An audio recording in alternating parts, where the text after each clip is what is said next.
Welcome Dart Players one and all. Today on Straight to the Point we're going to be looking at the two most common mistakes that cause you to miss the 20 segments. So right now I'm just utilising the same technique I taught in How to Play Darts 1, keeping them straight. As explained in that video, the reason I use this method of throwing is so that the only way I can miss the 20 bed is if I pull the dart. So if you haven't watched that video already, please go back and have a look.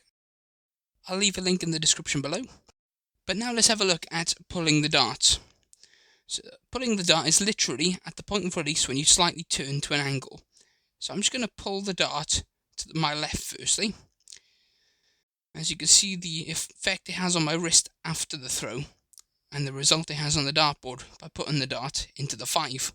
Following this, a common mistake is to pull the dart in the opposite direction to correct it and put it back in the 20s. This is not a good idea though, as even though it can put me back in the 20s, it can have a negative impact on the third dart. Generally, that's all it's going to take now is a very small pull to the right hand side, and it's going to go very far into the ones. So if you look at this, I hardly pulled the dart, and it's ended up all the way over there.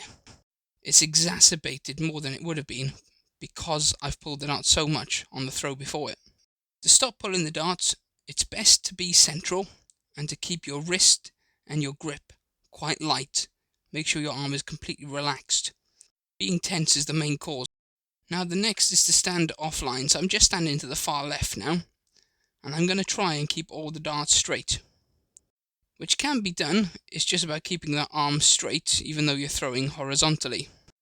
But the problem with it is, if I throw the dart too hard, it'll want to go in the 1s, and if I throw the dart too softly, it's going to want to go in the 5s. This is because the 1 segment is further away and the 5 segment is closer. As you can see on the visit before it, and on that particular throw there, even though I've managed to keep them in the 20s, barely, because I've thrown the dart a little bit harder, I have gone closer to the 1s. So it's not a good habit to have.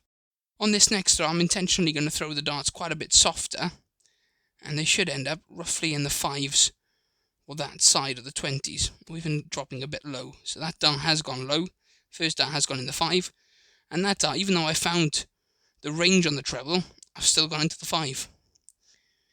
Whereas when I'm central, if I throw the dart too hard, this generally happens.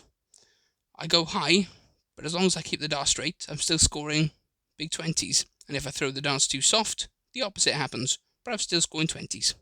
Over a long period of time, once you've mastered how hard to throw the darts to go at different targets, it's not going to matter as much where you stand on the oche, though generally it can be more consistent to remain in the centre.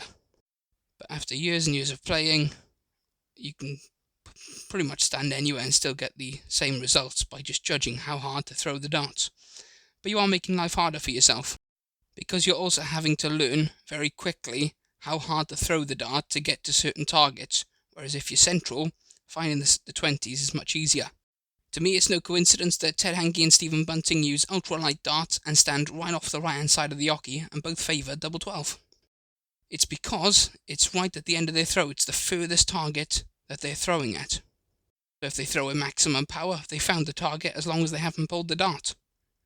But that's it for today. Thank you for watching Straight to the Point. Please remember to like and subscribe.